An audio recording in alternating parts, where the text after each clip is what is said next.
Ilay toerana basket zany karakaraina indrindra entina ampiroboroboana ny fampiasana ny tenan'Inglisy indrindra zany ao anivon'ny tanora malagasy.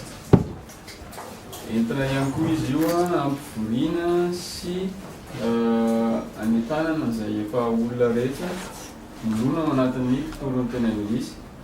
Ao anatin'izany club d'anglais, ao anatin'izany fianarana, ao ihany koa misy orinasa izay efa mampiasa ny tenan'Inglisy amin'ny andavanandro. Dia anisan'izay koa ny fanentananay ho an'ny tanora ity fanatanjahantena zany. Io fifananana basket io zany dia ataon'ny sabotsy faha 20 sy faha 20 ny volana Jolay ao amin'ny gymnase akato izy io no atao. Nisan'ny ekipa aloha amin'izao dia eo amin'ny 13 eo zany. Dia misokatra izy io ho an'izay te handray anjara rehetra. Fa tamin'ity aloha zany tena nasainay dia izay olona rehetra mihodikody ao anatin'ny tontolon'ny teny Anglisy.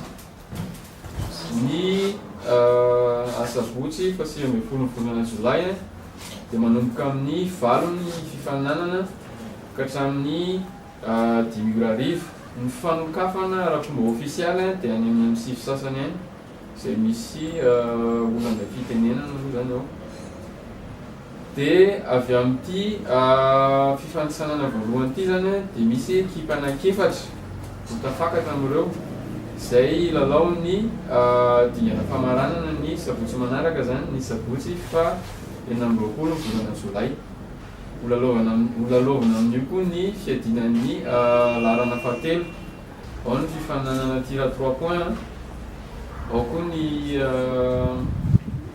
mini concert izay ataon'ny TPC, ao ny guessing games karazana kamatatra izay ho atao amin'ny teny Anglisy, ary ny farany dia ny spelling bee na fifananana tsipelina zany amin'ny teny Anglisy izay entina manokana hisarinana ny mpanatrika zany amin'ny teny Anglisy.